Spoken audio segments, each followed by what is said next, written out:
എങ്ങനെ വെച്ചാൽ മെയിൻ റോഡിൽ കുഴപ്പമില്ല എന്നല്ല, അതുപോലെ പട്ട സൗണ്ടും കാര്യങ്ങളൊക്കെ സൗണ്ടിനെ അപേക്ഷിച്ച് വിശേഷങ്ങളൊക്കെ. അപ്പോൾ ഇന്നത്തെ വീഡിയോ എന്ന് പറഞ്ഞാൽ ഈ ഒരു വണ്ടിയെ കുറിച്ചുള്ള ഒരു പ്രത്യേകതയും അതേമാതിരി തന്നെ സാധാരണ ഡീസൽ ആപ്പ് ഉണ്ടല്ലോ അതിനെ കുറിച്ചിട്ടുള്ള ഒരു പ്രത്യേകതയും കൂടിയിട്ട് പറയാൻ വേണ്ടി വന്നതാണ് കേട്ടോ. അപ്പോൾ എന്താ വെച്ചാൽ ഞാൻ കഴിഞ്ഞ പ്രാവശ്യം ഈ ഒരു വണ്ടീനെ കുറിച്ചിട്ട് ഒരു വീഡിയോ ഇട്ടുണ്ടായിരുന്നു. അപ്പോൾ എന്താ വെച്ചാൽ ആ ഒരു വണ്ടീനെ കുറിച്ച് വീഡിയോ ചെയ്ത സമയത്ത് പേഴ്സണലായിട്ട് 2-3 സുഹൃത്തുക്കൾ എനിക്ക് മെസ്സേജ് അയച്ച് ചോദിക്കണ്ടായി. അപ്പോൾ ഇതിനെ കുറിച്ചിട്ടൊന്ന് പറയാൻ വേണ്ടി പറ്റുമോ, നിങ്ങൾക്കുണ്ടായ അനുഭവം എങ്ങനെയാണെന്ന് പറയാൻ വേണ്ടി പറ്റുമോ എന്നൊക്കെ ചോദിച്ചായിരുന്നു കേട്ടോ. അപ്പോൾ എന്തായാലും ആ ഒരു വിഷയം നിങ്ങൾ എന്നെ ഒന്ന് അറിയിപ്പിക്കാമെന്ന് വിചാരിച്ചിട്ട് വന്നതാണ്. അപ്പോൾ എന്തായാലും നമ്മളെ വീഡിയോസ് കാണുന്ന ഒരുപാട് സുഹൃത്തുക്കളുണ്ട്. അപ്പോൾ അതേമാതിരി തന്നെ വീഡിയോസ് മുഴുവനായിട്ടൊന്ന് കാണാൻ വേണ്ടി ശ്രമിക്കണം കേട്ടോ. അപ്പോൾ ഇഷ്ടപ്പെടുകയാണെന്ന് വെച്ചാൽ ലൈക്ക് അടിക്കുക, അപ്പോൾ ഇഷ്ടപ്പെടുക വെച്ചാൽ സബ് ചെയ്യാനും മറക്കരുത് കേട്ടോ. അപ്പോൾ നമ്മൾ പിന്നെയും വീണ്ടും ഇതേമാതിരിയുള്ള വീഡിയോസൊക്കെ ചെയ്യുന്നത് നിങ്ങൾക്ക് കാണാൻ വേണ്ടി. എങ്ങനെയെന്ന് ചോദിച്ചാൽ ഞാൻ ആദ്യം ഉപയോഗിച്ചിരുന്ന വണ്ടി ഉണ്ടല്ലോ, മറ്റേ പിയാജോന്റെ ആപ്പയുടെ BS4 ആട്ടോ ഉണ്ടായിരുന്നത്. അപ്പോൾ വലിയ കുഴപ്പമൊന്നുമില്ല, അടിപൊളി വണ്ടിയാണ് ഉണ്ടായിരുന്നത്, മറ്റേ ഡീസൽ ആപ്പേ. അപ്പോൾ എന്തായാലും വലിയ കുഴപ്പമില്ലാതെ ഇങ്ങനെ പോണതിൻ്റെ ഇടയിൽ കൂടെയാണ് മറ്റേ പുതിയൊരു നിയമം വന്നത്. ഏതാ വെച്ചാൽ പുതിയ നിയമം വെച്ചാൽ അത് കുറേ ആയിട്ട് ആ നിയമങ്ങൾ കിടക്കുന്നുണ്ട്, പക്ഷെ അത് പ്രാബല്യത്തിൽ വരാണ്ട് കിടക്കുന്നുണ്ടായിരുന്നു കേട്ടോ. അപ്പോൾ എന്തായാലും ഈ 15 വർഷം പഴക്കമുള്ള വാഹനങ്ങളൊക്കെ ഉടനെ പൊളിച്ച് പുതിയ വാഹനങ്ങളിലേക്ക് മാറണം എന്നുള്ളൊരു രീതി വെച്ചാൽ ഈ പൊല്യൂഷൻ്റെ ഭാഗമായിട്ട് വന്നൊരു നിയമമാണ് കേട്ടോ. അപ്പോൾ സത്യം പറയാൻ ശരിക്കും ആ ഒരു വണ്ടി ചെല്ലിൻ്റെ അത്രയ്ക്കും ഇഷ്ടപ്പെട്ടൊരു വണ്ടിയാണ്. അപ്പോൾ എങ്ങനെ വെച്ചാൽ എൻ്റെ ഒരു വീട് മാതിരി യൂസ് ചെയ്തിരുന്ന വണ്ടി കേട്ടോ, അത്രയ്ക്കും ഇഷ്ടമാണ് ആ ഒരു വണ്ടി. അപ്പോൾ എന്തായാലും ആ ഒരു വണ്ടി ഞാൻ പിന്നെ ആലോചിച്ചു, ഇനിയിപ്പോൾ എന്തായാലും ഇപ്പോൾ 2-3 വർഷം, ഇനിയിപ്പോൾ 3-4 വർഷം അത് ഉപയോഗിക്കാൻ വേണ്ടി പറ്റുള്ളൂ കേട്ടോ. അപ്പോൾ എന്തായാലും ഇനിയിപ്പോൾ ഒരു 4-5 വർഷം കൊണ്ട് ഈ ഒരു വണ്ടി കൊടുത്തിട്ട് ഇനിയിപ്പോൾ അപ്പോഴേക്കും പുതിയൊരു വണ്ടി മേടിക്കാമെന്ന് വിചാരിച്ചു. അപ്പോഴേക്കും ഈ ഒരു വണ്ടി ഇങ്ങനെ ഇറങ്ങിക്കൊണ്ടേ ഇരിക്കുകയാണ് കേട്ടോ. നമ്മളെ പിയാജോൻ്റെ ആപ്പയുടെ CNG 300cc വണ്ടി ഇങ്ങനെ ഇറങ്ങിക്കൊണ്ടേ ഇരിക്കുകയാണ്. അപ്പോൾ എന്തായാലും ഈ ഒരു വണ്ടി കിട്ടിയ പൈസയ്ക്ക് പഴയ വണ്ടി കൊടുത്തു കേട്ടോ. കൊടുത്ത് അപ്പോൾ തന്നെ ഈ വണ്ടിക്ക് അഡ്വാൻസ് എല്ലാം കൊടുത്തിട്ടൊക്കെ മേടിക്കലും പണിയിപ്പിക്കലൊക്കെ കഴിഞ്ഞു കേട്ടോ. ഈ ഒരു വണ്ടിയുടെ പണിയും കഴിഞ്ഞ് റോട്ടിലേക്ക് ഇറക്കിയ സമയത്താണ് പിന്നെ നിയമം മാറിയത്. എന്താണെന്നല്ലേ, ഈ ഒരു നിയമം മറ്റേ എടുത്ത് പോയിട്ട് പിന്നെ അതിന് കുറച്ച് വിട്ടുവീഴ്ചയും കാര്യങ്ങളൊക്കെ വന്നിട്ടുണ്ട്, കുറച്ച് നീട്ടി കിട്ടിയിട്ടൊക്കെ ഉണ്ട്.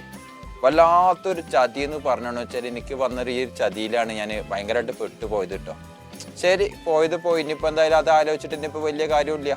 അപ്പോൾ അങ്ങനെ പോണതിൻ്റെ ഇടയിൽ കൂടെ ഇതിങ്ങനെ പോകുമ്പോഴാണ് നമുക്ക് ഇവിടെ എങ്ങനെയാണെന്നറിയോ, ഇവിടെ അത്യാവശ്യത്തിന് ഓഫ് റോഡാണ് നമ്മുടെ നാട്ടിൽ.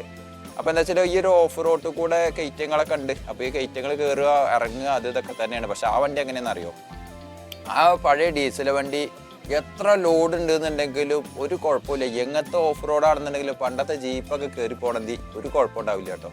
പക്ഷെ അതേമാതിരി ഈ വണ്ടി റെഫ്യൂസ് ചെയ്യാൻ വേണ്ടിയിട്ട് റിസ്ക്കാണ്. എന്താ വെച്ചാൽ എനിക്ക് വന്നൊരു അനുഭവം എങ്ങനെയാ വെച്ചാൽ റെഫ്യൂസ് ചെയ്യാൻ വേണ്ടിയിട്ട് ഈ വണ്ടി പറ്റുമെന്ന് എനിക്ക് തോന്നുന്നില്ല. മറ്റേത് എങ്ങനെയാ വെച്ചാൽ നമുക്ക് എങ്ങനെ വേണമെങ്കിലും അത് ആക്രി ഓടിക്കണമെങ്കിൽ ഓടിച്ചാലും വണ്ടിക്ക് ഒരു കുഴപ്പം വരില്ല. ഈ വണ്ടി എങ്ങനെയാന്ന് ചോദിച്ചാൽ അടിപൊളി യൂസിങ് ആണ് കേട്ടോ. കാരണം വെച്ചാൽ മെയിൻ റോഡിലൊക്കെ കാറിനേക്കാൾ സുഖമായിട്ട് പോകാൻ വേണ്ടി പറ്റും. അപ്പോൾ മറ്റേ വണ്ടി എങ്ങനെയാ വെച്ചാൽ മെയിൻ റോഡിൽ കുഴപ്പമില്ല എന്നല്ല, അതുപോലെ പട്ട സൗണ്ടും കാര്യങ്ങളൊക്കെ സൗണ്ടിനെ അപേക്ഷിച്ച് നോക്കുകയാണെന്നുണ്ടെങ്കിൽ ഈ വണ്ടി ഓക്കെയാണ്. പിന്നെ അതേമാതിരി തന്നെ അത്യാവശ്യം മൈലേജും കിട്ടുന്നുണ്ട് കേട്ടോ. മറ്റേ വണ്ടിക്ക് വെച്ചാൽ നമ്മൾ എണ്ണ അടിച്ച് മടുക്കും. പിന്നെ എങ്ങനെ ചോദിച്ചാൽ ഈ ഒരു വണ്ടിക്ക് കംപ്ലൈൻറ്റുകൾ വന്നു കഴിഞ്ഞാലുണ്ടല്ലോ, എന്താ വെച്ചാൽ ഈ ഒരു വണ്ടിക്ക് സ്പെയർ പാർട്സുകൾ സർവീസ് അത് ഇത് ചപ്പ് ചവറ് എന്നൊക്കെ പറഞ്ഞിട്ട് ഓരോ മെയിൻ്റെനൻസ് ഉണ്ടല്ലോ. ഈ മെയിൻ്റെനൻസ് വന്നു കഴിഞ്ഞാൽ നമുക്ക് ഇവിടെ കിട്ടിയ ലാഭം ഉണ്ടല്ലോ, ഈ ലാഭം മൊത്തത്തിൽ ഡബിളായിട്ട് അങ്ങനെ ഇറക്കുക വേണ്ടത് നമ്മൾ. അല്ലാണ്ട് ഇതിപ്പോൾ ലാഭം എന്ന് പറയാൻ മറ്റേ വണ്ടി ഇതും വെച്ച് നോക്കുമ്പോൾ നമുക്ക് കണക്ക് കൂട്ടിയിട്ടൊന്നും തോന്നിയിട്ടൊന്നുമില്ല കേട്ടോ. മറ്റേ വണ്ടി എങ്ങനെയാണെന്നറിയോ, മറ്റേ ഡീസൽ വണ്ടി എങ്ങനെയാ വെച്ചാൽ ഏതൊരു കട്ട റോട്ടിൽ കൂടെ സുഖസുന്ദരമായിട്ട് പോയാലും ഒരു കുഴപ്പമില്ല കേട്ടോ, അടിപൊളി വണ്ടിയാണത്. അപ്പോൾ എന്തായാലും ഇതിൻ്റെയൊക്കെ ഇങ്ങനെ 2-3 ചങ്കോൾ ഇങ്ങനെ ചോദിക്കണ്ടായി കമൻറ്റ് ബോക്സിലല്ല, പേഴ്സണലായിട്ടാണ് മെസ്സേജ്. അപ്പോൾ ഞങ്ങൾക്ക് ഇതിനെ കുറിച്ചിട്ട് 2 വണ്ടിയെ കുറിച്ചിട്ടും എന്താണ് ഡിഫറൻറ്റ്, അപ്പോൾ അങ്ങനെയൊക്കെ ചോദിച്ചിട്ടേ. സ്പെയർ പാർട്സുകൾ ഇതിന് ഭയങ്കര വിലയാണ്, പക്ഷെ അത് കിട്ടാനും ഇല്ല കേട്ടോ. പണിക്കൂലിയും കാര്യങ്ങളൊക്കെ പുറത്തൊരു പണിയിപ്പിക്കാന്ന് കൊടുക്കാമെന്ന് വിചാരിച്ചെന്ന് വെച്ചാൽ പണിക്കാരും എടുക്കണില്ലല്ലോ. എന്താ വെച്ചാൽ സ്പെയർ കിട്ടാനില്ല. ഇതിൻ്റെ സ്പെയർ പുറത്ത് കിട്ടുകയാണെന്നുണ്ടെങ്കിൽ ഓക്കെയാണ് അല്ലേ. അപ്പോൾ നല്ലൊരു വണ്ടി കൊടുത്തിട്ടാണ് ഇപ്പോൾ ഞാൻ ഈ ഒരു വണ്ടി വാങ്ങിച്ചത് കേട്ടോ. അപ്പോൾ എന്തായാലും മാറ്റി മേടിച്ചൊരു വണ്ടിയാണ് ഇപ്പോൾ ഇത്. 2-3 വർഷവും 1.5 മാസമൊക്കെ ആയി ഇപ്പോൾ ഇത് മേടിച്ചിട്ട്. അപ്പോൾ എന്തായാലും ഈ ഒരു കാര്യങ്ങളൊക്കെ ആയിട്ട് ഇപ്പോൾ ഒന്ന് പോകുന്നതാണ് ഇപ്പോൾ നിങ്ങളുടെ മുന്നിലേക്ക് കേട്ടോ. അപ്പോൾ എന്തായാലും നമ്മൾ വീഡിയോസ് കാണുന്ന ഒരുപാട് സുഹൃത്തുക്കളുണ്ട് കേട്ടോ.